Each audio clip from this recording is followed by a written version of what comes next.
ทุติยเดือนเป็ดลองไหลมา4 วันปีคริสต์2504เดือนออกัสไหลมา4 วัน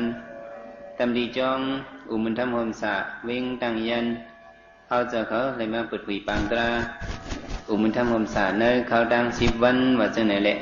วันที่3มื้อนี้พองมือสุกเขาหา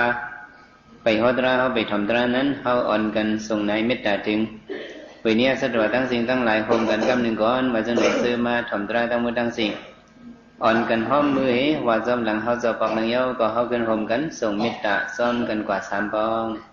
เมตตาไว้วางกูคนนางให้กังละตังเป็นเมตตาไว้วางกูคนนางให้กังละตังเป็นเมตตาไว้วางกูคนนางให้กังละตังเป็นเมตตาไว้วางกูคนนางให้กังละตังเป็นเมตตาใส่เฮาผมหอมเบาให้เศร้าละตีขินเมตตาใส่เฮาผมหอมเบาให้เศร้าละตีขินเมตตาใส่เฮาผมหอมเบาให้เศร้าละตีขินเมตตาใส่เฮาผมหอมเบาให้เศร้าละตีขินสัตวาดังเสือมนต์เสือตอนเดือจึงกัดเย็นสัตวาดังเสือมนต์เสือตอนเดือจึงกัดเย็นสัตวาดังเสือมนต์เสือตอนเดือจึงกัดเย็นสัตวาดังเสือมนต์เสือตอนเดือจึงกัดเย็นสัตนาดังเสือมนต์เสือตอนเดือจึงกัดเย็นสัตนาดังเสือมนต์เสือตอนเดือจึงกัดเย็นสัตนาดังเสือมนต์เสือตอนเดือจึงกัดเย็นสัตนาดังเสือมนต์เสือตอนเดือจึงกัดเย็นเวียวิสาดังเสือมนต์เสือตอนเดือจึงกัดเย็นเวียวิสาดังเสือมนต์เสือตอนเดือจึงกัดเย็นเวียวิสาดังเสือมนต์เสือตอนเดือจึงกัดเย็นเวียวิสาดังเสือมนต์เสือตอนเดือจึงกัดเย็นเป็นส่งยินมาเมตตาตระเอาหาหับกัดยินเป็นส่งยินมาเมตตาตระเอาหาหับกัดยินเป็นส่งยินมาเมตตาตระเอาหาหับกัดยินเป็นส่งยินมาเมตตาตระเอาหาหับกัดยินไว้สิส่งไหนฮะว่ามิตรายอสมาทำตราทั้งหมดทั้งสิ้นโยกิสังฆเจ้าเขาในโยกิคนใจอีเลยคนใจจะมาทำตราเขาพิสมะเคยนั่งไข่กดสิเลทำตราในเกาะนั่งไข่กดดิทำอัตราก็ได้เยอะเมื่อนี้เขาจะได้ขึ้นมาสืบพอตรามังกรขอไม้ซ้ำเนี่ยแล้วก็มังกรไม้ซ้ำในบนคำพระเป็นเจ้าหัวอันเลยเนี่ยปูซาซาปูซาเนียนะอิดมังกรมุตตะมันปูซาซาปูซาเนียนำก็อันกึ่งถึกปูโสมูซานั้นสังว่าเลยปูโสมูซาบ่ในซึ่งอันนี้ห้องว่ามังกรตระลียาวพระเป็นเจ้าหัวจังไหนเนี่ยไม้สามในเนี่ยมังกรไม้สามในเป็นอีสังบ่ในซึ่งเป็นอันก็ถูกปูโสมูซานั้นเขาได้เลยปูโสมูซาบ่เป็นจังไหนอันนี้เขาเป็นมังกรตระลีอันหนึ่งยาวเนี่ยซื้อสุกว่าเดี๋ยวได้อ่อนกันต้องหมายไว้ในสายใจสืบไปดันมันอันทึกปูโสไว้สามูซาอันว่านั้น ซ้ำเป็นพวกโกเมียวหือลาเนี่ยอันไหนก็เฮาหรือไรหมอวนเป็นพวกโกอันมีเจซูหลีเนื้อเฮาอันมีเจซูเสื่องหือเนื้อเฮาก็อันมีเจซูหลีที่เนื้อเฮาได้ไรปู่สอมูซามันได้ไรคุกคนวนถึงกลุ่มมันอันไหนสังเดห้องว่าเป็นมังกรเลียวพวกเอาอันนี้โลกิซึ่งเดิงวันเมืองชื่อคือภาษาศาสนาว่าเอาชื่อคือวันเมืองว่าไหนก็อันเหตุการณ์พ่อนหลีปุ่นด่าวันเมืองชื่อคือเจ้าเก่านั้นเขาเต็มได้ลืมกลุ่มมันเฮได้เลยปู่สอมูซามันอันไหนก็เข้าเป็นช้างไหนเข้าเป็นมังกรตะลาเลียวในไผ่โลกีก่อนเนาะเมื่อซึ่งนั้นคนฤาษีเขาเนี่ยเขาจอมฟิงทุ่งเก่าเขาอันเป็นอปริหานิยตยาจิตเบิงเนี่ยคำเป็ดยาสิหิตนิสิทุ่งเนี่ยเขาจอมถูกลีเก่าไว้ทัดกองมูเนี่ยก็เก่าไว้ถูกลีอุบกุมกัน1 เดือน 1 ปอกกำอุบกันฮิตสังก็พร้อมกันเอากันว่าป้ากันเป็นเนี่ยถูกลีนับยำก้นเท่าก้นกี่นั่นก็นับยำก็อันกัดแขนซะนะอันลู่หายตายกว่าอันมีจื่อเสียงซะนะเนี่ยตกขึ้นปืนเขาซะนะเนี่ยเขาให้เจ้าไหนเหตุทัดใจคือฤาษีเขาเนี่ยมันก้อนออกดอกกันไว้เกี่ยนก็ก้อนออกดอกก้อนนอกไงก็ไว้ผัดใหญ่กันเนี่ยเมืองอ่อนเขาได้เล็กๆน้อยๆอ่อนกุ้ยกะก็เบอคุณเขามีเป็นเศษเฮียงไปเนี่ยเขาพร้อมกันเน่นเนี่ยอันเป็นเมืองแห้งเยอะเมืองมากระทะอันเมืองเจ้าหนังเมืองติวตัดเมืองอาสาตศาสตร์เขานั้นเนี่ยเข้ามาตึกเนี่ยปีไรย้อนเบอร์สั่งปีไรเนี่ยก็เบอเขาอ่อมล้อมพร้อมกัน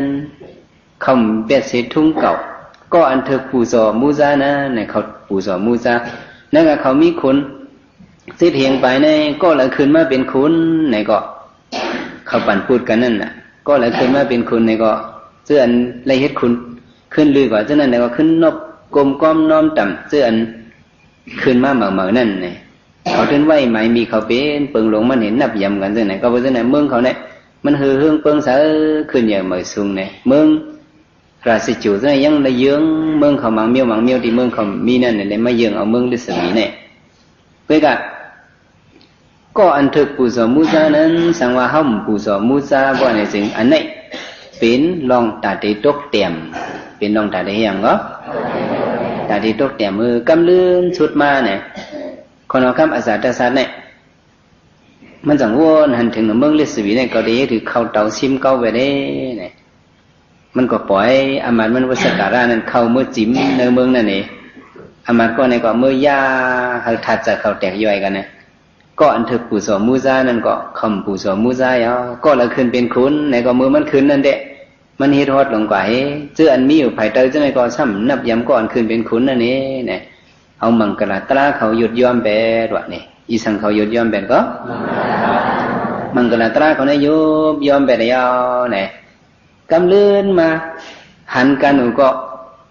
เขาทำนับย้ำกันเคยลากต่อกันเคยตุ้ยหน้ากันเขาเป็นกว่าแต่นั่นนั่นก็คุณเสียเทียงไปเนี่ย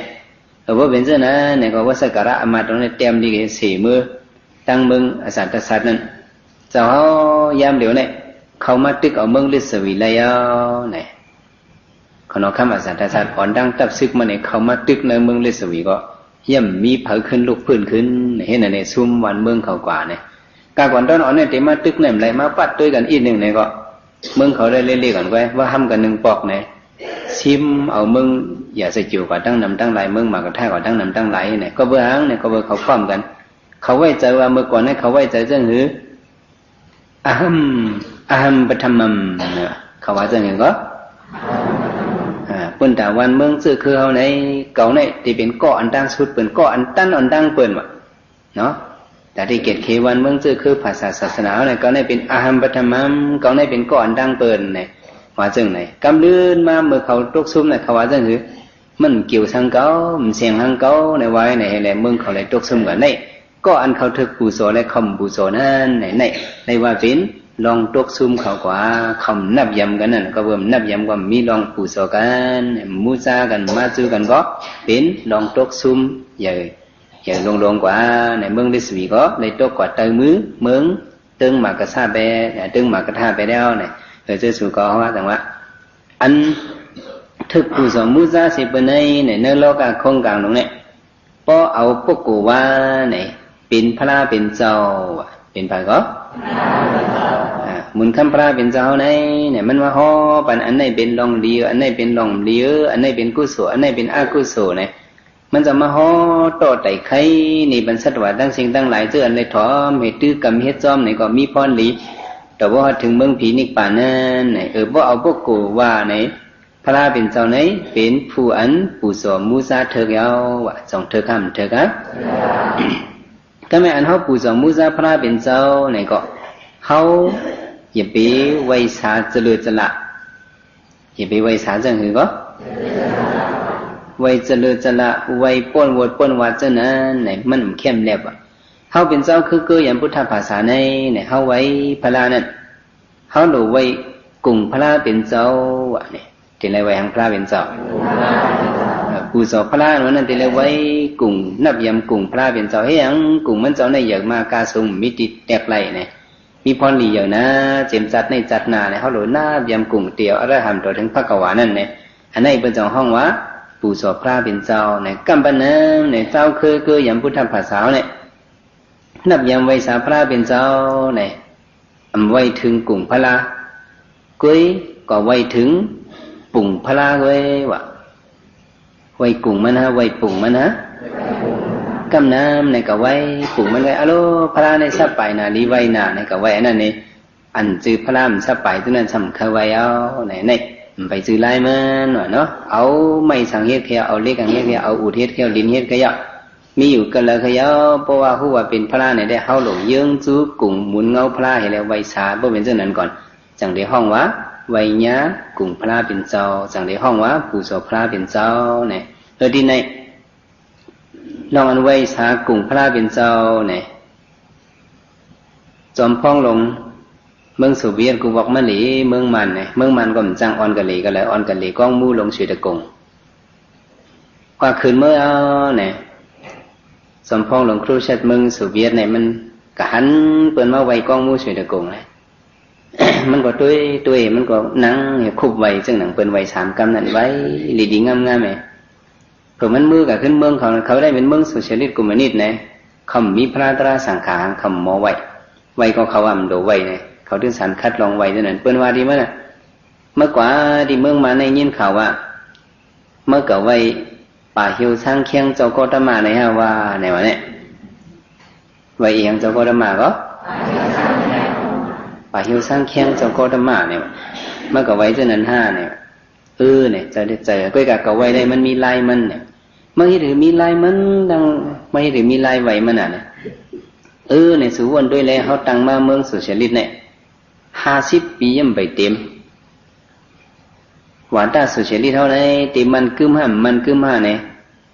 เขาถามว่ามันแค่เมาเนี่ยมันจืดสมมติไรแหลกลายมีมา3 ปอกก็อ่อนโหเต้ๆวายกินมังหาลายหลีมาเนี่ยวัดมา50 ปียังไปเต็มเนี่ยโซเชียลิสต์เท่าไหร่เต็มมันแทงมือนะเนี่ยเต็มมันแทงกาหือในตั้มหูไหลสุว่าสุวรรณด้วยเนี่ยว่าอันเป็นพระโกตมะเนี่ยมันตีตังมาหวาตามันว่าตามันตั้งมาให้อ่อนเปิ้นมาสั่งสอนเปิ้นมาเนี่ยเพียวกว่าหลายวันหลายเมืองให้เปิ้นเอากันจ้อมมาต่อถึงยามเดือดเหลียวนี่น่ะปีป้องไรมา2ยัง5 ปากไปในว่าตามันยังตึกมันกึมหมูโซเชียลิสต์เท่านั้น50ยังเต็มมันกึมอยู่มันว่าจังไหนวะเนี่ยก็บ่จังไหนก็วนออกหยันออกพระเป็นเจ้าก็มาในข้าวก็ว่าได้หยันมันในสูงเนี่ยว่าหยันพระเป็นเจ้าในเต็มๆสูงฮะหยันมันในสูงเลยก็ไว้หยันมันเนี่ยว่าเนี่ยไว้หางมันเหรอก็ไว้สร้างเคียงมันจือก็ไว้หยันมันว่าเนี่ยมันไว้เนี่ยไว้เนี้ยหางในไว้เนี้ยกลุ่มพระเป็นเจ้าอ่ะไว้เนี้ยหางเหรอจะสู่ก็ว่าบ่มาไว้พระได้เขาเลยก็ไว้เนี้ยปุ่งมันไงบ่ติ่มเนี้ยกลุ่มพระเนี่ยก็ว่าจะในเขาหลบป้องใส่กลุ่มก้นหมุนเงาพระเป็นใจกลุ่มอรหันต์มีจังหือเนาะสมมาสัมพุทธามีจังหือเนี่ยเขาหลบคุกคนวนเจียงเลือกแต่เขาก็หันนั่นเขาหลบอะไรมอไวสานะก็ไม่อันไวสาอันนั้นเหมือนหนังว่าตียิงปึง ปูสอเถิกนั้นเนี่ยเพิ่ก่อมหลอดมีเสียเกาะเฮาหรือไรมีตียิงปึงเกลีตีปูสอเนี่ยต้อมเลือสิพระเป็นเจ้าเฮาในโลกาหลงเนี่ยมันจะเมียดถอดต้อนเสียเปล่าเนี่ยมันเป็นพลามาอ่ะมันขึ้นมาขึ้นวนด้วยในโลกาโครงกลางหลงเนี่ยเก่าๆหลุดเลยมิติอิงปึงอะไรป้อมมิติอิงปึงตีปูสอมูซาอันว่านั้นมันเข้มแลบเนี่ยมาหาด้วยเนย30 ไปเอ็ดโค้งเลยเนี่ยหาด้วยเนยอะไรก็หาด้วยดินเนย30 ไปเอ็ดโค้งเนี่ยก็ด้วยเลยปูสอเพอนอเนี่ยมันจะวนด้วยหาด้วยเนยเมืองกลก็อันเมียดสิพระเป็นเจ้าก็พระเป็นสองหันหาด้วยเนยเมืองผีอันต้นลีสิพระเป็นสองเนี่ยก็มีเหตุเกาะมีเหตุปะหาด้วยเนื้อเมืองสังอันนี้มาตังในพระเป็นเจ้าเมียดต้นจึงหนังพระเป็นเจ้าในก็มีว่า30 ไปเอ็ดคงเนี่ยพระเป็นเจ้าหาด้วยกันเลยก็อันเมียดสิพระเป็นเจ้าเนี่ยมีเนี่ยจงมีฮะมีพวกในก็ได้เลยปูสอเพอนอเนี่ยพระเป็นเจ้าก็หาตีปูสอวะนี่ก็เพื่อหาตีปูสอเนี่ยก็เพื่อข้าเป็นมังกลาวะข้าเป็นสังก็มุนคำพระเป็นเจ้าในมันสมว่าเขาในเมียสิเปเนี่ยตีอันดีปูสอมูซานั้นเขาในมันตับหรือหายในจงพระเป็นเจ้าว่าตัวพระเป็นเจ้าตั้มว่าในเจอสู่เขาหาในเขาได้มันตับหรือปูสอสังเอาในจงเดลีว่าเขาหลุดเลยหาตีกือลีตีปูสอเขาเนี่ยเขาหลุดเลยมอหาถ้าในพระเป็นเจ้าก็หาคุกควรวนในหาตัวเนี่ยอันเป็นพวกกูนั่นได้มีวะอันเป็นพวกกูในจงได้มีเอามันเจ้าในเป็นพระเมียตอนหล่อนตอนเกลือเสเปิลนี่แหละมันจะขึ้นวนด้วยเก่าในสมเมียเสเปิลย้อนเปิดสังเก่าพระสมเมียเสเปิลนอเนี่ยย้อนเปิดตะลาวะย้อนเปิดสังก็ย้อนเปิดตะลาเลยเก่าพระในจังเมียเสเปิลยาวเพราะเป็นไหนเก่าเนี่ยยิงปึงตะลาสีสังเตเป็นพลายิงปึงสังเอสังเตเป็นพลาก็สังเจอว่าพลาเป็นเจ้าห้อมหูหันตะลาในจงเตเป็นพลาไรเป็นได้ในอันมีเจซูอย่างเนื้อเก่าในเป็นตะลาวะเป็นสังก็ตะลาอันเก่าหูหันมาตะลา80,000 เองอันก็เอาเนี่ยสับเป็นยุ่ยหูหันมาไหนอันไหนเป็นตีอิงปึงเกลีก็เนี่ยพระเป็นเจ้าขึ้นหาตีอิงปึงเกลีเฮปูสอขึ้นตะลาวะเนี่ยปูสอหังก็ปูสอขึ้นตะลาเป็นพระมายอเนี่ยเกียนซ่อมไปกว่ากำติเลยอยู่40 ไปเก่าวันนั้นเจ็ดอยู่เจ็ดดีเนี่ยเกียนมุนคำพระเป็นเจ้าอยู่เศร้าไอ้ขึ้นนี่เนี่ยขึ้นปูสอพระเป็นเจ้าขึ้นคุกโคนวนคนกลุ่มพระพระเป็นเจ้าขึ้นคู่คนตะลาทำเจ้าอันเจ้าหูมานะไหนขึ้นไม่วนด้วยจบเจ็ดได้ขึ้นเนื้อตัวเจ้าเก่าในอยู่หลายวันใน40 ไปเก่าวันหลายวันก็ไหวเห็นนะเนาะในจังนี้ก็ฮอตะลาปันสาวกีเขาจังก็ฮอตะลาปันใจยศาเขาจังก็ฮอตะลาปันยศสีเหียงหนึ่งอันเป็นอุรุเวลาก็สปาเขานั่นเนี่ยก็ว่าจะไหนพระเป็นเจ้าก็เกียนเจ้ายังหาตีปูสอมูซาเนี่ยอันพระเป็นเจ้าปูสอมูซาในเป็นหังในเป็นตะลาวะเป็นสังก็ย้อนเปิดหังพระเป็นเจ้าสัมปูสอมูซาตะลาละเนี่ยเขาหลุดตอบว่าย้อนเปิดเคยเป็นมังกลาเคยเป็นหังก็แต่ที่เป็นมังกรนั้นพระเป็นเจ้าเนี่ยคุกโคนวนในตัวตะลามันวนสิต้มเหลือสิฮอตะลาอยู่ก็พ้องเมื่อเป็นเย็นหิสาทูตะลานั่นเนี่ยพระเป็นเจ้าเขาพระสมบัติก็เบื่อหางในปูสอตะลาวันปูสอหังก็มังปองมังเลยพระเป็นเจ้าฮอตะลากว่าทีหนึ่งมือทีหนึ่งย่อเนี่ยการนำหนาวันในสิตาก็พระเป็นเจ้าหรือหรือมวยหนึ่งเก็บหนึ่งกำเนี่ยก็ยักตะลากำเหลียวพระเป็นเจ้าเฮ็ดสังกำเหลียวก็ยาตัวตะลาในตัวในกำเหลียวมังปอกมาพระเป็นเจ้าเอาขิงเอาข้าวมาเนี่ยอันนั้นตาตั้งแต่เอาวันเมื่อไหร่กว่าต่อถึง7 วันมังปอกก็ต่อถึง15 วันไหนเก่าพระเป็นเจ้าเคยทบย้อนเปิดหังมันจำเคยทบไหนย้อนเปิดมันเจ้าว่าในวงวาง7 วันห้ามนั้นก็15 วันในเนี่ยพวกกูอันที่ในตะลานั้นมี10 ก้อ ก็เบอร์เจ้าไหนเก่าพระเป็นเจ้าก็ติปูโสดตละเก่าที่เขานี่โลธาสมาปัตพระสมาปัตอยู่กัดเย็นๆหรือสิพวกกูอันมาส่งเขาซ้อมพักซ้อมนั้นอย่าไปเฮามาทบเก่าพระนะในพระเป็นเจ้าปีพักตัวอยู่กัดเย็นๆห้างกุ้ยเจ้าป้าเหลียวให้ด้วยตละเขานี่โลธาสมาปัตเขาพระสมาปัตปูโสดตละวะนี่ปูโสหังก็ก็เบอร์เจ้าในเตียนสุเขาฮะที่ไรปูโสนะในเจ้าหลัดกว่ามี2อันย่อมีหลายอันหมาย1ในเป็นพละหมาย2ในเป็นจันลาหมาย3ในซ้ำเป็นสังขาวะหมาย3ในเป็นหังก็เป็นสังขาเจ้าสังขาเจ้าในย้อนเปื่อหังเจอสุเขาฮะซ้ำเดินไรปูโสมุสาลาเนี่ยเขามาวนด้วยตีเอาเจ้าก้อนติ่งย่ามาให้สังขาเจ้าเนี่ย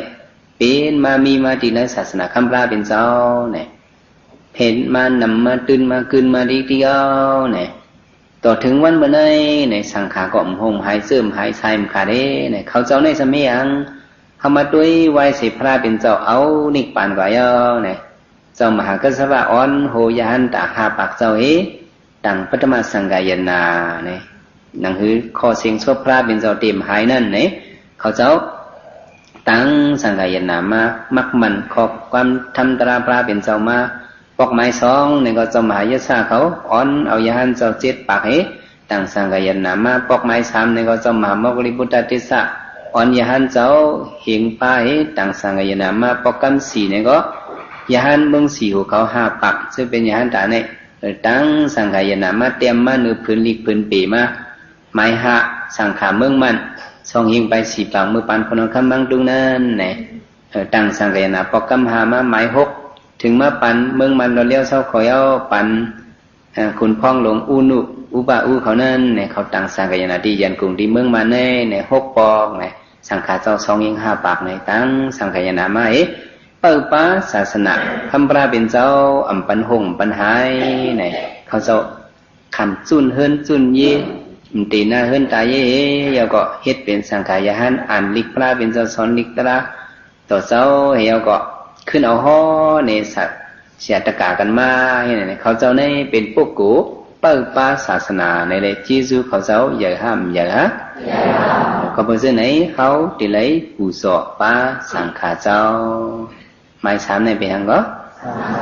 สังขาเจ้าในเฮ้ยไปยุ่มพิษเนาะอันเปิดศาสนาในเป็นเผาไหนเป็นสังขาเจ้าเป็นเผาก็สังขาเจ้าสัมพุทธภาษาตั้งเสียงในเป็นก้นเปิดศาสนาพุทธภาษาตั้งเสียงในเป็นก้นเปิดสังเป็นก้นเปิดศาสนาย้อนเปิดสังในหลูเขาซ้อม1จ่อในก็เหมือนดังว่าสืบสายใจศาสนาหลูน้ำมัน1อ้อมในก็เหมือนดังว่าสืบสายใจศาสนาจองแจ่มแจ้งก็ว่าจะในอันเปิดศาสนาพระเป็นเจ้าในอันเปิดลิกธรรมพระเป็นเจ้าเปิดศาสนาในเป็นเผอในเป็นพุทธภาษาเป็นเผอก็เขาอย่าไปกับยิมพี่อย่าไปกับว่าเป็นนั่งสุรสติเปิดปิดกระชามกองนะอย่าไปกับว่าเจ้านั้นน่ะนั่นสังขารนั้นจงป้านั่งสุรสตินะป้านะก็ไม่เขาจำได้กับเอาพี่ได้สมาเป็นนั่งสุรสติเปิดปิดกระชามกองในกับปันติเหลียวในเป็นสมอนกันเล่กันเป็นกับช่างในว่าเป็นกับโมเตเนี่ยน่ะกับพังก็หมดเตะมันกันฮิตเมตโตนั่นนะสมาหมดเห็นเมตโตนะจำคือย้ำมาเป็นนั่งสุรสติลงเปิดศาสนาข้ามปลาเป็นเจ้าเนี่ยมาบรรลุยิ่งเขาเสียกรรมขามาบรรลุใจเสียกรรมขาวันนั้นชีวิตกับฮิตนะเนาะสุรสติวันนั้นมันจืดตั้งพุทธภาษาก็มันกับกายสังกันมันก็เป็นปุ่งหน้าเขาปู่พามปุ่งหน้าเขาก็ล้ามเหวาเอาไว้มันก็มันกึมเตะมันมีน้ำห้องอันหนึ่งที่เมืองกะลาเนี่ยสรสติเนี่ยมันมีน้ำอันนั้นมันสำหางนี้กินน้ำหมดนั้นไหลมาจมหอยจมลอยกะลาเห็นตูเขาเปียมันหน้าเขาในคาสมาโอ้น้ำในหางลีว่าหางลีจะไหนเป็นน้ำเมยิงเนี่ยเพราะเป็นน้ำเมยิงเนี่ยก็จะมีผีเปิงเนี่ยจะเป็นนางยิงน้ำนั้นสมองว่าน้ำสารสติเนี่ยอันเปิงเนี่ยก็เป็นนั่งผีสารสติเนี่ยออกมากันนั่นเนี่ยมีเตหะอะไรก็มาหัวเนี่ยนะเนื้อลีเขาก็หนึ่งผืนทำแต้มไว้1เมียวกำว่านั่งสารสติเนี่ยเป็นลูกยิงขุนสกยาขุนอินเห็นไหมวะ กำปองสมานั่งสติเนี่ยเป็นมีคุณสักยาเนี่ยวะเนาะกำปองสมามันจะเป็นลูกยิ่งคุณช้างเลยทำมาได้ไหนวะพวกพระเป็นเจ้าวาดได้ช้างในคำมีลูกยิ่งเลยนะกำปองสมานั่งสติเนี่ยเป็นมีคุณช้างเลยทำมาได้ไหนวะกำปองเป็นมีน้อยคุณช้างเลยเนี่ยวะคุณช้างนี่มันตีหน้าเฮือนนี่เนาะคนอยู่จำเจียมาสุริยากันว่ามันกึ้มในเขาอย่าไปเอามาเก่ากันนี้อย่าไปว่านั่งสติเปิดปิดกระสามกองในอย่าไปเอาต่างขึ้นมาในเฮือนนะว่าที่จะนั่นในลองปูสาเขานั่นติดพิษนะว่าปูโสพิษในก็จังเป็นหังในจังปักคิดตกอักเปวะจังเป็นหังก็เขาหลุดเลยนับยำพระตราสังขายนาสัมปาสละสมาเขานั่นก็อันมีจีสุลีอย่างเนื้อเขานั่นเขาหลุดเลยนับยำลองนับยำหมอนับยำสละสมาอันว่าเนี่ยพระเป็นเจ้าก็ยองยอจองยองยอเขามาด้วยมือปันพระเป็นเจ้านั่นมีประปึก2 เกาะขามีตะเบ1 ไผ่ 2 ปากไปเป็นเครือปุ่งหน้าสัตทีหลงเนี่ยมีวันหนึ่งขา2 เกาะกระตุ้ยปล่อยกระตุ้ยอย่างเหรอกระตุ้ยปล่อยหันปอจังกาเมจังกาเขากาเวียนคนอันตุ้ยก็ตบมืออ่อนกันตุ้ยเกี่ยวจอมปล่อยเสื้ออันกาก็กาอันไหก็ไหอันตึงก็ตึงอันห้องปั้มก็ห้องอันกาก็กาอันตบตีนตบมือก็เฮ็ดนี่เนาะตบตีนเนี่ยมันตบมันก็เลยเนาะอันตบมือเลยกันเนาะตบมือกาจอมเกี่ยวลืมหางลืมตัวปุ่งหน้าอ่อน2 ก้อนนี่ขาก็กระตุ้ยปล่อยเจิงเปิดนี่ขาจำขึ้นล้อมตัวหน้ากันว่าเฮียงไตก็หันมาตุ้ยปล่อยบอกในนามันกี่ละเนี่ยกี่เนี่ยมันก็ตุ้ยในโลกาโครงการในอ่อนกันมาเกี่ยวอยู่เรื่องไหนเนี่ยจิ้มเขาจิ้มเฮาจิ้มเมื่อจิ้มเกาเนี่ยเอาในกอดแทงปากปีอันนั้นกวนซื้อในติ่มกึศสีก้อยเอาเนี่ยเอาในกอดแทงปากปีเนี่ยกวนซื้อนั้นจ่องที่กึศเหก่อกึศเหก่อซื้อสุกเขาจะในก็เหมือนไหนอ่ะแทงปากปีเนี่ยจ่องเขาที่กึศสีก่อดีกว่าเลย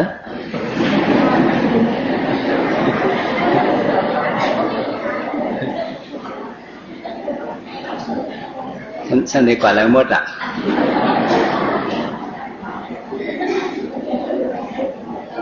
ติดตายหมดเอาวะจังได้ตายมันตายเริ่มตั้งเสียงนึงให้มันตายอ่ะขา2 ก็มาวนเจอเตี้ยเนาะได้ก็แทงปากปีมา50 ปีว่าสมมติมันคือดาวไหนวะเนี่ยผู้กับเขาติดเขาจิ้มเขาเนี่ยติดตายหมดเลยเนี่ยเนื้อโลกาเนี่ยก็สมบูรณ์ว่าจังหือเนี่ยวะพอมีอันกัดเนี่ยก็ที่มีอันใหม่วะจังได้มีพอมีอันเต็มเนี่ยที่มีอันสูงพอมีอันกัดที่มีอันใหม่พอมีอันเต็มที่มีอันสูงพอมีตั้งห้องก็ที่มีตั้งจานพอมีตั้งออกก็ที่มีตั้งโต๊ะอันสารคัดกันเนี่ยมันมีอยู่ดูในเพราะว่ามีตั้งตายในที่อันตายก็หูได้มีอยู่เนี่ยวะในไปวนเขาเนี่ยนะมันเป็นเมียวกบกันว่าโลกาเนี่ยไปหังก็เมียวกบกันพอมีอันลีเนี่ยที่มีป้าหังจ้าพอมีอันลีหักเนี่ยที่มีป้าหังอันลีจังมันเห็นเมื่อกบกันว่าแบบพอมีคนใจที่มีคนยิงพอมีคนเฒ่าที่มีคนหนุ่มพอมีอันตายเนี่ยก็อันตายก็ที่มีเนี่ยเขาวนมาจังไหนวะอันตายก็เขาวนเนี่ยเจอเนี่ยเพื่อนเนี่ยหักกว่าหาอันตายเนี่ยเอาเนี่ยเขาได้ก็หาต้องอันตายวันเนี่ยก็หาจังเหรอเพื่อนเนี่ยก็เขามือกว่าปอกกว่าก็ฮิตซังเนี่ยก็ฮิตเยอะสิยาหันแบบยาหันเนี่ยก็ไปเป็นกระเบนเยอะสิประเปิดกระจู้เสียลงเขานั่นซ้อนบันเขากูเมียวในแสนเมียวในแสนเจ้วะเสียเขาก็เป็นเสียแสนเจ้ในซ้อนบัน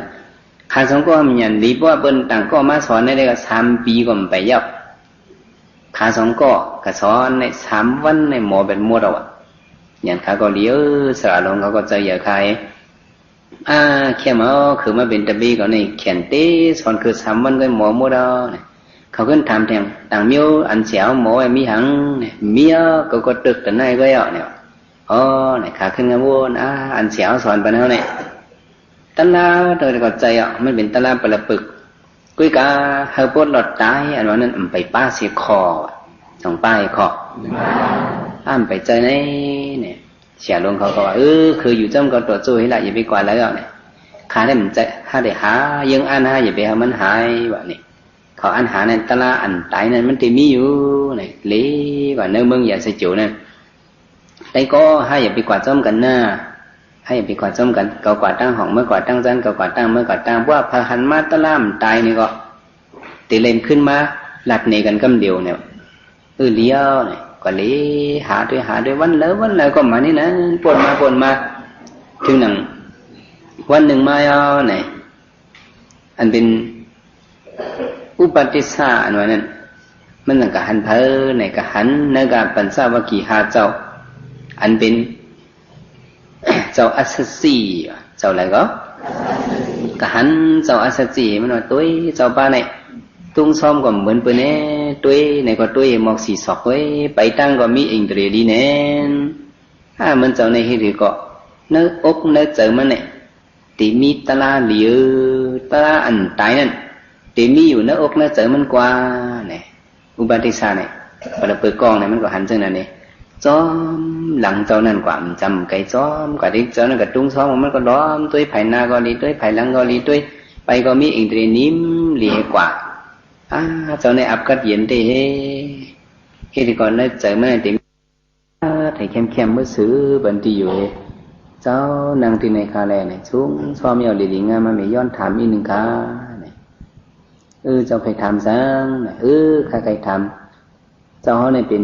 ตะเป้เผอสระเจ้าเขาเป็นเผอตะลาอันสูเจ้าหู้นั่นชอนกันนั่นเป็นซังเนี่ยถามจังไหนเจ้าอัศสีก็ตอบว่าสระเขาเนี่ยเป็นเจ้าโคตมามันเจ้ากับข้าในเป็นตะเป้มันมีเหลือเนี่ยทีเดียวมันมีอยู่ดีจงวิลูบุญเนี่ยตะลามันเจ้าเป็นสังไหนแหละเจ้าอัศสิมตอบปันว่าเนาะเฮียงเจ้าก็ตะลาเจ้าเขาเป็นหือในย้อนเปื่อหำเจ้าเขาซ้ำตอบลาเนี่ยก็ไม่เคยตอบเขาตึกเข้ามาในศาสนาในไปป้อหึงก็บอกเจ้าไหนซื้อสูตึกที่ในซ้ำถามชบจางนาภายหนาก็บอกเจ้าไหนก็ไม่เคยลาเจ้าข้าได้เป็นจังนั้นเนี่ยข้านี่เคยหูตลาดเต้ก็บอกเจ้าไหนจากมาถามเจ้าเป็นปดด้วยก็เขาหมกควักกวางอยู่ว่ะหยันมันใหญ่รู้สองอย่างใหญ่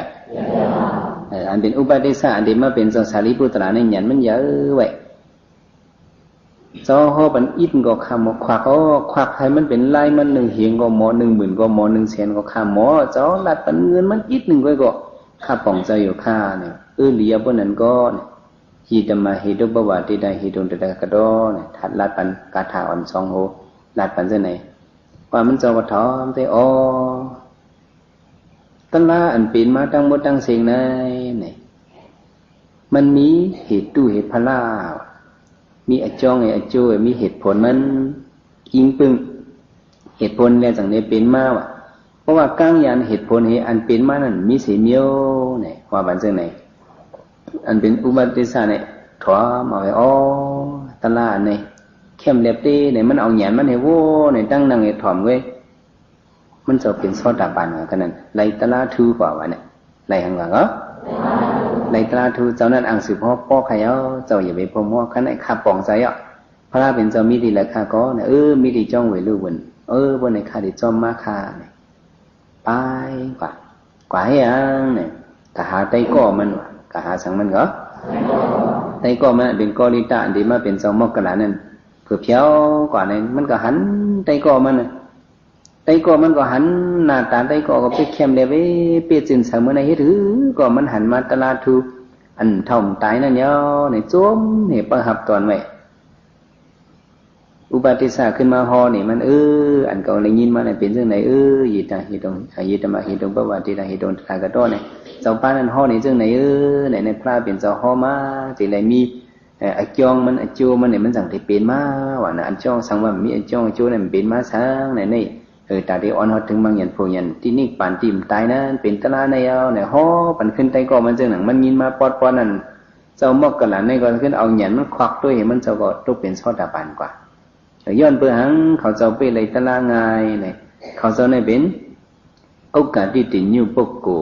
เป็นปกโกหังโอกาสที่ติญญูปกโกเนี่ยมันถอมตะลากาถาอันโหนึงไว้ก็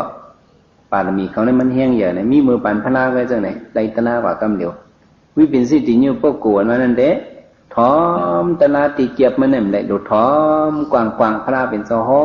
บันหึงหึงเงี้ยถอมไปจังได้ไล่ตลานิยปกวนมานั่นเด้ถอมก็ได้ไล่ถอมเจียงก็ได้ไล่เจียงกับปัญญามเดี๋ยวเนี่ยเป็นกับปัญหังเนี่ยเป็นกับปัญนิยปกวนกับปัญหังเหรอซื้อสู่เขาไม่ฮิตกันตราในเขาเป็นอะไรเขาเป็นนิยปกวนเขาบ้านนั้นนิยปกวนเขาบ้านนั้นเลยเขาบ้านนั้นนิยปกวนเนี่ยถอมก็ได้ไล่ถอมเจียงก็ได้ไล่เจียงถอมละลายให้ปุ่มเจียงไหนจงได้ไล่ตละไล่ก็หมายสีเนี่ยฉันเป็นปัตตาปรมาปกวนเนี่ยปกวนก็ได้ถอมอยู่ก็มันไล่ตละไล่ถอมเนี่ยก็ไล่ตั้งถอมละลายก็ปัตตาปรมาปกวนเนี่ยมันได้ไล่ซื่อไล่พันมันกว่าก็ว่าอาทิไล่ตละนั่นเด้มันมีเนี่ยปกวนเนี่ยมีสีมิ้วเนี่ยซื้อสู่เขาเนี่ยฮัลโหลให้มันเข้าเป็นเนื้อนิยปกวนถอมก็ถอมให้เจียงก็เจียงกำเนี่ยเด้สั่งไล่ตละอยู่ว่ะบ่เห็นน่ะเนาะเนี่ยสองเจ้าเนี่ยอ่อนตะปีเข้ามาหาปากให้เพียวมาดิพระเป็นเจ้ามันนุงอย่าหันเป็นอย่าหันอีภิกขุเอาเนี่ยสืบคัดเจอการตะล่ำหึงนั้นตั้งสองเจ้าตั้งตะปีเขาตั้งหมดตั้งเสียงเนี่ยก็เป็นอย่าหันต่างกว่าเพราะเป็นอย่าหันต่างกว่าเยอะเนี่ยพ้องมือขาสองเกาะติดผัดยันสลากเก่าเขานั้นเนี่ยข้ากะย้อนขออนุญาตเสียลงเนี่ยว่าย่ำเหลียวพระเป็นเจ้าก็ต้องมาป่อมาเยาเฮาติกะจูมันเจ้าในหูหันตะลาอันท่อมตายค่ะเนี่ยใครมาปังปาเสียเฮากว่าจอมเฮาเนี่ยอันเป็นเสียเสียนจีไหนมันกว่าจอมย้อนไปสังมันกว่าจอมเนี่ยกันในมันในย่ำเป็นสลาลงไว้พวกมันกว่ากับพูดในมันเลยก็เป็นสลาอ่อนสลาแอนไว้น่ะมันเคยเป็นอันนั้นว่ามันเคยชั่วสลีมันนั่นว่ากว่าละคือใครกว่าก็กำห้ามตับเจังมันได้ก็สำลีมิ้วแต่ปีมันติกว่าเลยมันสันคัดใครกว่าก็กว่าเลยเพราะเขากว่าสลาเขาเต็มมีแต่เปียวเป็นช้างในโลกาในก็ได้ทำด้วยคือสองเกาะก้นหลีแหละก้นเบิกในเผาน้ำว่ะเผาน้ำก้นมีหยาเนก้นมีหยาเนในเผาเด่นน้ำก้นมีหยาในเด่นน้ำก้นมีหยานั้นกว่าจูกอตมาละว่ะก้นอันมีหยาอันเบิกนั่นติมาจูเก่ากุ้ยสื่อเป็นมาจะกว่าละว่าจะไหนวะเนี่ยเนาะในเจ้าสารีบุตรคามกลาในกับจูสลามันในให้เลยกับปู่จอบพระเป็นเจ้าให้เป็นมังกลาว่านั่นใน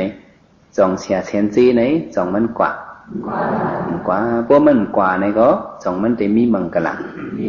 มีเห็นในซุ้มปานมันกว่าญาได้ก็ญาปานพระเกิดตีพระเป็นเจ้าปอนั่นในก็ปุ่มมูจาในก็ตลาในจองเดมาจูเฮาในก็เพราะฉะนั้นเขาหลุดป่องใจเนาะตลา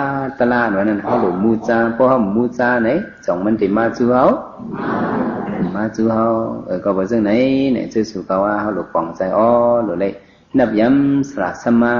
พระตราสังขารเสียสมาเนี่ยก็ไม่แต่เมื่อจังเสียสมาเจ้าสารีบุตรในเสียงเงามันนั้นเนี่ยเป็นพระเนี่ยเป็นเจ้าอัศสีเป็นพระก็เจ้าอัศสีเสียงเงามันเนี่ยเป็นเสียงมันก็เสียงเงามันพวกเขากว่าตั้งวันออกโค้งเนี่ยเจ้าก็ฮอตะลาเนี่ยคำปอกเสียงเงาเนี่ยเสียงเนี่ยเขาทำปองเขาถามว่าเป็นเสียงเงาเนี่ยเหรอนะเพราะเสียงเงาเนี่ยมันทำเลือดเธอนั่นนะมันจะเสียงเงาอยู่เสียเจ้าเนี่ยเสียงเงาเป็นว่าคือแต่ตั้งเบื้องสูงเนี่ยเขาจะมาสลาเก้าเนี่ยวะเขาจะมาเห็นปะเก้าเนี่ยปองมันเป็นเงาเก้ามันนั่นนี่มันจะว่าเก้าอันห้องกูนั่นนะมันจะเช่นนั้นนะเขาห้องว่าเงาเก้าเขาว่าสลาเก้าเนี่ยนะใช่ไหมเจ้านางจองจะไหนเขาสมห้องเขาห้องว่าเจ้าเก้าในร้อนๆนะเจ้าก็เป็นเจ้าเก่าอะไรนะเจ้าเก่าจ้องทำไมยงตั้งย่าเนี่ยเจ้าเก่าจ้องเลยคำเลยถึงคำหมู่จีเนี่ยเป็นเขาห้องเจ้าเก่าเนี่ยว่าเนี่ยนะสลาเก่ามันขนาดนั้นเนี่ยว่าสลาเก่าก็สลาเก่าเลยเขาว่าเนี่ยเนาะในตั้งเมืองเขาได้เขาว่าสลาเงากันสลาเงามันนั่นเนี่ยเป็นเจ้าอัศสีเนี่ยเป็นเจ้าอังก็เจ้าอัศสีเจ้าสารีบุตรไว้มันเป็นอย่าหันตามาเอาเนี่ยมัน ลืมกุ่งสละสมาสละสมาไหนเป็นตีถูกลีปู่สอมูซายาวจงใจมันใจเฮ็ดปันพรดีมันสมมติออกมนป่นหลอนในสัมสลาในปันมันหันตะไลสืบสายตั้งปันมันโตมาหอดเถิดมาเป็นตะปีพระในเนี่ยเป็นใครก็สืบปันไหนจงเป็นเจ้าอัศสีฮะเจ้าอัศสีก็สืบปันเนี่ยก็บอกว่าในจีซูเจ้าอัศสีเนี่ยจงอย่าฮะมันอย่าฮะอย่าก็บอกว่าในเจ้าสารีบุตรเนี่ยมันลืมว่ากว่าที่แล้วก็มันลืมพอมันเจ้าตีนอนเนี่ยมันเจ้าถามโดยเจ้าปีเจ้าน้องเหมือนในสู่เจ้ายินเขาเสียเจ้าอัศสีมีเมืองเลยมีตีเลยว่ามีดังเมืองอย่าเสียจูนั่นเนี่ยมันเจ้ามีใครตีนอนมันเอาก็โหมันไว้กะตั้งเจ้าอัศสีนั่นเนี่ยไว้เหตุสามกรรมต่างตีนอนมังบอกมาบอกเจ้าอัศสีเมื่อมีตีเมืองสาวัตถีเนี่ยสารีบุตรในกลุ่มไล่โหนมันไว้กะตั้งเมืองสาวัตถีก็ไว้สามังบอกเจ้าอัศสีกับมีตั้งห้องเนี่ยก็มันจะไหวโหมันตั้งห้องเห็นนอนมังบอกเจ้าอัศสีมีตั้งโต๊ะมันจะไหวโหมันตั้งโต๊ะเห็นนอนให้นั้นกูคำเนี่ยคำเดียวก็ยากูคำนั่นมันนี่ทางเนี่ยมันเหตุการณ์มังกลาลีเหตุการณ์สังเนาะมันปู่สอบเผอปู่สอบสละเก่ามันปู่สอบสละเงามันนะปู่สอบสละเก่าสละเก่าสละครูว่าเก่ามีทางไหนในไว้สาเห็นนั่นของปุ่งน้ำเมื่อปันพระนั่นในเขาสมะหน้าตั้งห้องในเป็นหน้าอ่องเนี่ยวะพอนอนเนี่ยเอาหัวไหวตั้งห้องเนี่ยมันเข้มเรียบในปุ่งหน้าเขาในว่าซึ่งไหนสารีบุตราเขาเนี่ยเขาสำลูกดีปันเพราะว่าปุ่งหน้ามาเข้าในศาสนาเนี่ยมันก็สำกลุ่มไว้โหมันก่อตั้งหนึ่งในยะฮันเสื่อนมาเหมือนในสมหูสมอ่อนกันซีนี่อ่อนกันนี่อย่างเหรออ่อนกันซีนี่ว่าสารีบุตรากึ่งดังมาเป็นแต่ไปพลาว่าตัวรู้อายุตั้งเอาติ๊กที่มันนำไปก๊อกว่าเนี่ยเขาเนว่าติ๊กที่มันไปก๊อกเนี่ยวะเขาว่าหังเหรออายุปุ่งหน้าเขานั้นมันนำไปเป็ดไรเนี่ยก็ลัดถึงพระเป็นเสาว่าสารีบุตราเจ้าย่าหันเขาจะไหนมาว่าดีเมื่อเจ้าจึงไหนจ่องมันเจอห้าเนี่ยเมื่อนอนเห็นหนึ่งคืนมากลุ่มไล่โหนอนมาไหวกะตั้งจ่องเจอเนี่ยมันจะก็ว่าเจอที่ขาเนี่ยย้อนเบอร์สังเมื่อสมัยจึงนั้นเนี่ยอันข้าไหวนั่นขันนับยำสระสมาขาสระซ้ำมาเมื่อเจ้าในเป็นเผอเป็นเจ้าอัศสีขาเป็นเผอก็ย้อนเบอร์มันเจ้าแหละข้าเลยถ่อมตลาดีมันเจ้าข้าเลยเป็นโซดาปั่นผู้หันมักตลาโผตลาหันเซนตังออกมวนป้นล้อได้ไว้ในขึ้นมาหอติพลาเป็นเจ้าเฮาในไรหอถึงอาราดามักอาราดาโผกว่าในมันเจ้าในเป็นพวกกูไก่โคบันคาดเปียวให้พวกหอถึงอมตะติ่มตายนั้นในจิซูมันเยอะนะแหละค่ะลืมกุ่งสระสมาขันนับยำปูโซสระสมาก็บอกว่าไหนเจ้าอัศจิกับมีเมืองเลยไหนก็ข้าวไหวโหตั้งปุ่นนี่ขันนอนที่ไหนเนี่ยก็เบื่อหางไหนกูเลยเอาตีนไหวกับตั้งปุ่นว่าไหนนะไหวโหยนอนที่นั่นเนี่ยพระเป็นเจ้าสารีบุตรไล่อันเมื่อเฮ็ดในเข้าเป็นมังกลาเดียวก็อันถึกปู่สอมูซานั้นเพราะว่าปู่สอมูซาไหนเป็นมังกลาลีวะแล้วก็บอกในสื่อก็ว่าก่อนถึกปู่สอมูซานั้นเนี่ยเพราะว่าเขาปู่สอมูซาไหนเป็นมังกลาเดียวสองเป็นหรือสิในปอเมเฮาไหนรู้สองถึกปู่สอมูซาฮะปอเฮาเมเฮาไหนก็เขาก็มีจิซูอย่างเนื้อเฮาเกิดเฮามาให้มันก็คำเป็ดไว้หลายๆเนาะเกิดมาให้อาวุธเป็ดในสองมีอมหอบอุบเอาขี้เอาลูกเอานอนเลี้ยงปันกูวันในต่อก็เยอะปีตูมาในจิซูปอเมนวันนั้นสองอย่างห้ามอย่างเขาบอกว่าไหนปอเมเขาก็เป็นที่เขาดูเลยปู่สอมูซาไว้ซาเนาะในไว้เถอะกว่าเนาะก็กะเขาดูเลยขึ้นตอบปันจิซูปอเมเขาก็อย่าไปลืมไล่ตอบจิซูปอเมนั่นเนี่ยเนื้อลิกเนื้อทำวะเขาได้เลยถือผู้สอปอเมเขาอันว่านั่นเนี่ยเขาได้เลยนับยำได้เลยถ่อมความเขาเนี่ยก็ใจเยอะไว้กะสังว่าใครตอบจิซูปอเมเนี่ยได้ก็ เขามีแห่งซึกให้ตึกเอาวันเมืองอุบไหลตั้งกำผายเอาโคเงินคำชิมไหลมาที่เมืองเบิ่นนั้นเป็นก่อเป็นกองเอามาปั่นพ่อแม่ในก็เจซูพ่อแม่เนี่ยไปปีวะก็เบื่อหังก็เบื่อมันแห้งใหญ่น่ะเนาะก็เบื่อมันแห้งใหญ่น่ะมันเข้าบ้านเนอะอันนั้นตาหาเจ้าเนี่ยพอเคยตอบเจซูไล่โลกุตละนั่นเด็กเขาได้ไล่ถือเนี่ยอันอูเมเขาไปหมอเฮ็ดการตานหน้านั้นเขาโดนไล่เจอเขาตึกส่วนเขาสอนเขาให้เขาหมอเฮ็ดการตานหน้าพ่อแม่เขาอันไปหมอกำศีลไปเฮ็ดศีลศีลนั้นเขาโดนไล่ตึกส่วนให้พ่อแม่เขาหมอมีศีลมาพ่อแม่เขาอันไปมีใจศรัทธายุ่มยำพระตราสังขารนั้นเขาโดนไล่ตึกส่วนให้เขาหมอยุ่มยำพระตราสังขารในจังได้เป็นว่าเขาตอบเจซูพ่อแม่เขาอันนั้นไปมี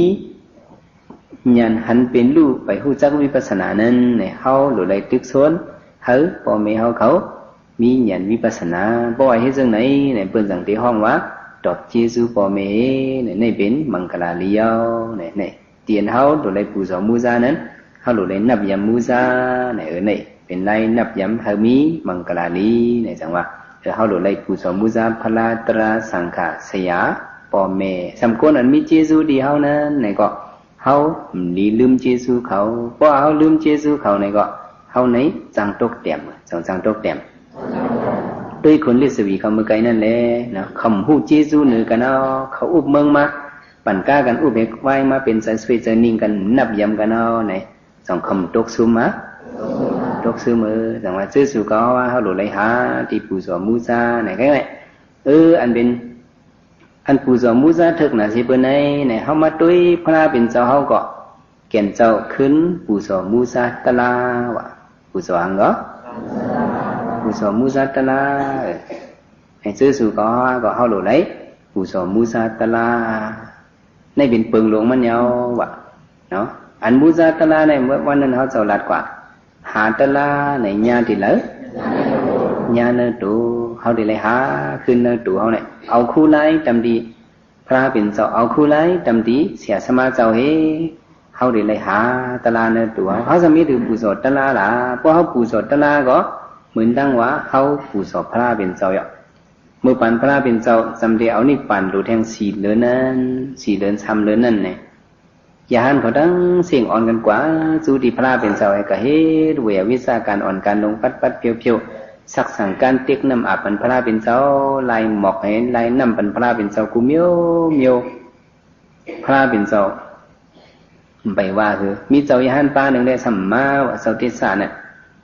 ยานเขาเจ้ากับห้องมันกว่าพระเป็นเจ้าเดี๋ยวนี่ป่านเอาแทง3 เดือน4 เดือนเท่ากับผู้สอบพระเป็นเจ้ากันนับยำพระเป็นเจ้าเนี่ยมันจะว่าเกาคำตั้นกว่าเนี่ยวะนังตะลามันอยู่ดีเงือบทำนั่นกับห้องมัน3-4 ปอกก็มันจะว่ามันตั้นเนี่ยมันกว่าเขาสู้กันละถึงพระเป็นเจ้าที่ท่านั่นเป็นตะเป้พระเป็นเจ้าไอ้พระเป็นเจ้าว่าพอเดี๋ยวนี่ป่านเอาแทง3 เดือน 4 เดือนไหนก็ห้องมันมาก็มันมาค่ะเขามันมาผู้สอบพระเป็นเจ้ามาไว้พระเป็นเจ้าก็มันมาค่ะอ๋อวันนั้นเนี่ยพวกไหนก็กว่ารู้กับห้องมันมาเอาอามิ่งกับพระเป็นเจ้าเนี่ยกับห้องมาเนี่ยก็กับห้องมาเนี่ยก็พระเป็นเจ้าห้องวะเจ้าทิศาเนี่ยอามิ่งพระเป็นเจ้าเนี่ยได้เพิ่ก็มหรือไรพวกกวนเขานี่รอดสมาปัตนั่นเนี่ยเพื่อนเอาลอยลงมัดเตียงใส่มันเจ้าเนี่ยก็มันสมตื่นมันจะอดิกฐานไว้ไหนตื่นว่าหูผ้ามาผ่าที่มันลังอยู่กึ่งก็มันสมยินตื่นไว้กุยกะป้อเอาอามิ่งพระเป็นเจ้าอามิ่งสังขารเจ้าเนี่ยแหละขัดไว้เหห้องว่าเจ้าพระเป็นเจ้าห้องว่าเจ้าสังขารเจ้าเขามีตั้งโลว่าเนี่ยมันจะยินกำเดียวเหตุตื่นมาเนี่ยอามิ่งพระเป็นเจ้าขอปงพระเป็นเจ้าเนี่ยเพิ่ก็มเลยเจ้าที่ทราบก็ย่อคิงมาจูพระเป็นเจ้าที่ทราบเป็นว่าเมื่อเนี่ยมาจูกับพระเป็นเจ้ามาสู่มากายมาเฮ็ดแหววิสะผู้สอกับพระเป็นเจ้าในเขายินซึ่งในจงเจอลูกฮักเจอดีข่าวพระเป็นเจ้าเนี่ยคำมาขามั่มมานั้นเมื่อเฮ็ดสังลามั่มนับยำกับพระเป็นเจ้าห้ามเจอขานับยำอ่อนเมื่อจะมีสังลาเนี่ยเขาเนื้อเจอขาเนี่ยขาคัดเจอกันตลาดพระเป็นเจ้าห่อมานั่นจูกับพระเป็นเจ้าไปเขานิปานนั้นเนี่ยข้าเคยเอาตลาให้ผู้สอบพระขาวว่าข้าคัดเจอกันตลาหอดถึงอาราตามักอาราตาโผเวมีกิเลสหาสังยาวในอันไหน เคยเอาอันไหนมาปูสพระเป็นเจ้าวะนี่เคยเอาอันมีกิเลสาตัวขันธามีกิเลสาในมาไว้พระเป็นเจ้าว่าจังไหนเนี่ยพระเป็นเจ้าห้องสาธุสามกัมวะเนี่ยพระเป็นเจ้าห้องหลายกัมสาธุสามกัมตะปีของพระเป็นเจ้าวะเนี่ยหลุดเลยยืงซึ่งหนังเสาติกษาในวะเดี๋ยวเลยยืงเผลยืงเสาติกษาเนี่ยในมันเจ้าปูสพระเนี่ยเอาตะลาให้ปูสวะเนี่ยเอาสังให้ปูสอันนี้เนี่ยพระเป็นเจ้าก็ไล่เจอเนี่ยติไล่เฮ็ดจังไหนจังว่าซื่อสุก็ว่ามาเฮ็ดกันตลาดว่านั่นแหละอันนี้เป็นที่เฮาหลีปูสอยเอากันตลาดเฮามาปูสอขึ้นในตัวเฮามานั่งยับตุยเนี่ยในข้าวยามเฮามานั่งในเนี่ยก็มันก็จิบมาขึ้นมาก้นมามวยมาเนี่ยก็ตลาดพระเป็นเจ้าในเด็กมันกักมืออยู่ห้องเฮาอยู่เอามันเป็นในตัวเฮาในเนี่ยเฮาโหลเลยคัดใส่ตุยมันเจ็บมาเนี่ยก็เฮากาติเลยยืดเอาขันตียืดเฮ็ดหยังก็มาเฮ็ดตะลาเอาเนี่ยเป็นสังเนี่ยเอาตะลาให้ปู่สอพระเป็นเจ้าเนี่ยเอาสังให้ปู่สอพระเป็นเจ้าสิเมื่อเฮาคำความปฏิญญาเฮานะเนี่ยก็ขันตาหาโหตัวใจทั้งสองปองเฮ็ดตานะอิสตาโคดูปู่สอวังบันตำดีพระเป็นเจ้าที่ข้าเย้าในจังหวะว่าเฮาเอาตะลาในปู่สอในเป็นอันปู่สอเมียดเสเปิ้นพระเป็นเจ้าก็เจ็กเสเปิ้นตีเอาเฮาออกม้วนป้นหลอดเนี่ยก็เป็นตะลาในเอาตะลานั้น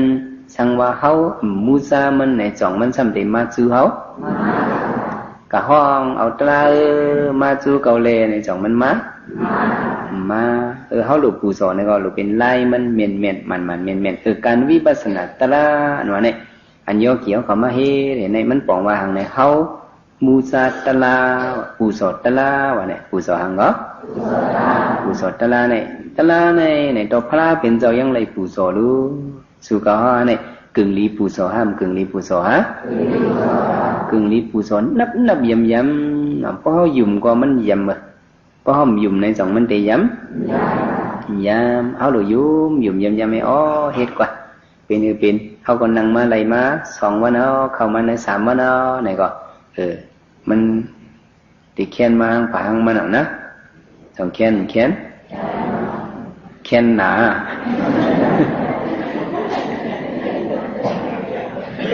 เขียนหายเขียนหนาด้วยทั้ง2 อันเอาเนาะมันเป็นสังเยาเกี่ยวเขาพูดเลยกับ3 วัน 4 วันเนี่ยมันติดจืนเขียนมาเดี๋ยวมันได้เขียนหนามานะเข้าตั้ง1 วัน 2 วันนั่นได้อารมณ์นั่นได้เขียนแกงเป็นเขียนหนาก็เปลืองมันเหมือนจะเขาตึกเพื่อขี่เลี้ยงเพื่อขี่สปินห้องไปหมอก้อนลีนั่นน่ะกว่าให้มันก็มากันร่วมกลึกในตีหยิบนั้นห้ามปันนาแข้งเขาพวกลอกของเราห้ามไปป้อหมอนั่นน่ะป้อเขาหมอไม้ไหนมันติเข้มมาลอยๆเนี่ยนะเข้าตั้งอะไรมา4 วันจะเนี่ย3 วัน 4 วันเนี่ยเขาจะเขาจะสอนในกว่าลองไล่ยักด้วยวิปัสสนาเนี่ยลูกตีล้มเขาล้มบอกให้เขาทีไรคือด้วยกว่าเฉพาะเป็นรูเนื้อตัวเขาเนี่ยในเขาหลุดเจอนิ่มดีล้มเขาล้มบอกในอันตั้งถังว่าอันตั้งสุดในแต่ละเฮ็ดตัวนิ่มเนี่ยแต่ละอย่างก็ตัวนิ่มหลุดเลยมาเจอนิ่มเนี่ยแต่ละมาหังก็พอเจอนิ่มแต่ละมาจิ้มยันแต่ละมาหังก็ตัวนิ่มเจอนิ่มจิ้มยันเนี่ยเขาแต่ละจิ้มยันก็หมายว่าด้วยล้มเขาล้มออกกับเขาเนี่ยล้มกัดตองใส่ที่คุณหลังเขาในกัดอยู่กัมมาอันกัดนั้นหายกว่าเนี่ยหายกว่านั้นดูยาวเนี่ยเขาแต่ละหูจำได้ไหนขึ้นตึงล้มออกมาล้มไหมในออกมาเป็นมาอันใหม่อยู่กัมมาอันใหม่นั้นหายกว่าสองหายเฉพาะยุคตลาอ่อนเป็นมาไม่กัดในเรียกลายในเป็นอนิจจ์เจอเขาอันหูจักกัดก็เป็นเจอกัดเนี่ยเจออันหูจักไม่ก็เป็นเจอไม่เจอเขารู้จังมันกึ้งก็ไม่เขาด้วยเนื้อตัวเอามาว่าด้วยเนื้อตัวเมื่อเขาจำดินนอนนั้นเนี่ยเขานั่งก่อย่อยว่าผ่าตีนเขาสันมาเขานอนตากหายกว่าเนี่ยตีนเขาสันเป็นมิดเป็นหมดฟองไส้อันเช่นนั้นอ่องจอกสันพินบนพอเช่นนั้นไหนลู่เลี้ยวไหนจ่องเขาอ่านมิดมันไหลอ่านเลยมิดมันสันเบื้นเหมือนหนังสปอตทีวีอันไปออกห้างสังนั้นในสันไหลใจเนี่ยอันนั้นเนี่ยเป็นสปอตตะละเป็นลู่ยาวสปอหังก็อันนั้นหูจักอันลู่เป็นมิดอ่อนเจ้านะเนี่ยลู่เพลเหลียวเพลเนี่ย giờ hao ăn hu nên có lù chom liều chom nhau giờ có man cướm đủ có man cướm giống man cướm xì miêu giống man cướm xì miêu ăn man cướm xì miêu nên ăn miền ăn phaเป็นเจ้าหอยพระเป็นเจ้าวะสัพเพสิงการะอนิจจาเนี่ยสังขารดังเสียงเนี่ยมันกึมเสียเมียวเนี่ยเขาตัวตีนเขาก็มันกึมมือเขาก็มันกึมตัวถึงเนินมันเอาตาได้ก็มันมาหันเลยทีนี้เอาหยันหันทีนี้เอาสังหันเอาหยันให้ท้อมตัวสังยับก็ห้ามตับมันสองทีไหลได้อันห้ามตับได้นั่นเป็นเฉพาะของในเฉพาะอนัตตาอันช้าหรือสมมตินี่ที่ทอดนั่นไหนมันสมโจรู้ทุกข้าหรือสองทุกข้าทุกข้าสัมมันคือเพียบยับอันเป็นอันนึงดูอันนึงเป็นอันนึงดูไหนอันไหนเป็นเฉพาะอนิจจาไหนแต่ว่าความเดียวอันว่าเป็นดูไหนมันเข้ากันเนอะเฉพาะอนิจจทุกขังอนัตตาในโมเดลไหนเขาเดี๋ยวไรพึกด้วยจังนั้นเนาะด้วยที่ผ่าตีนเขาก็ดีด้วยที่ผ่ามือเขาก็ดีด้วยที่ขี้มอมในก็ดีอันช้ายับในเขาหรือไรซ้อมมันในเหตุกว่าในเหมือนดังว่าเขาปูโสตระยาวที่อันทึกลีปูโสมุจานั้นสังว่าปูโสไหนเป็นมังกรายาวเผยไก่ยักเกิดด้วยก็หนึ่งแขนเป็นมังกรกับตามซ่อนสืบกันยาวในอ่อนกันฟองใจเหมือนในมังกรไม้สามที่ลีปูโสมุจานั้นสังว่าปูโสไหนเป็นมังกรตระว่าจะในแหละชื่อย่อเกี่ยวเขาในก็ให้ได้ปูโสมุจาตระพระเป็นเจ้าให้ได้เป็นมังกรกุขิงกุเข้าให้ได้เจียวทุบญาตราถึงตราเมตราเสตรามันกันไว้สักกรรมเลยดานอ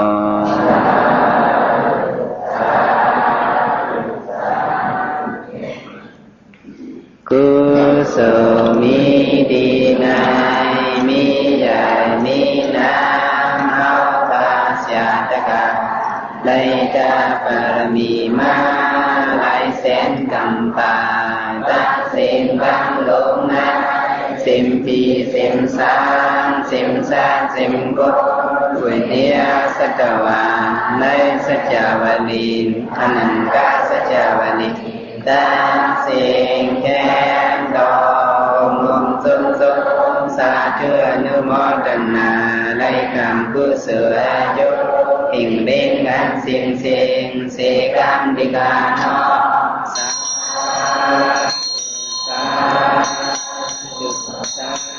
ธุกุศลมีดีนายมีใหญ่มีน้ำเอาคาเสียตะกาได้การปารมีมาหลายแสนกำปาตั้งเสียงตั้งลงนะเสียงปีเสียงสามเสียงสัตเสียงกุมวิเนียสัจวะ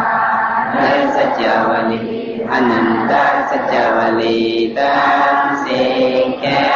ดอกองสมสาธุอนุโมทนาไล่คำกุศลจุหิ่งเบ่งกันเส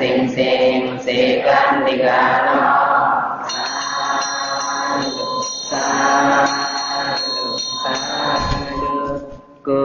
ศลมีดีนายมีใหญ่มีน้ำเอาตาเสียตะกามไล่ดาปารมีมาหลายแสนกำปาตั้งเสียงตั้งลงนะเสียงปีเสียงสามเสียงสัตเสียงกุมวิเนียสัจวะในสัจวลีอนันตสัจวลีตั้งเสียงแก่ดอกองสมสาธุอนุโมทนาไล่คำกุศลจุติ่งเบ่งกันเสกันดิกาโนสา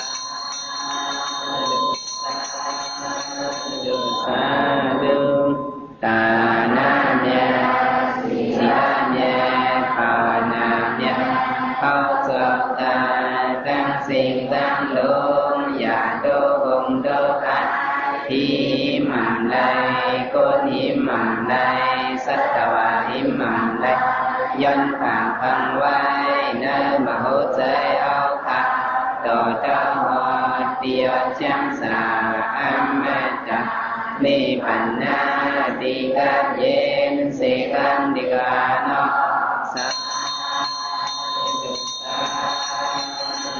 สาธุ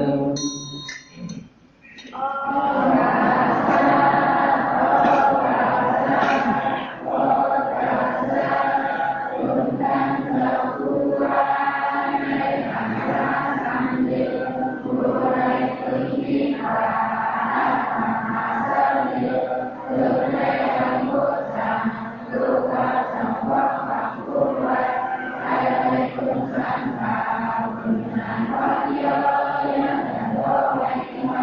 Sabidiyo isani zagaraga vinasadu madevandamniya sugitiga yugabwa abhivadana sarisani sambuddha vasayino sattaro dhammaudandu ayuno sukham balam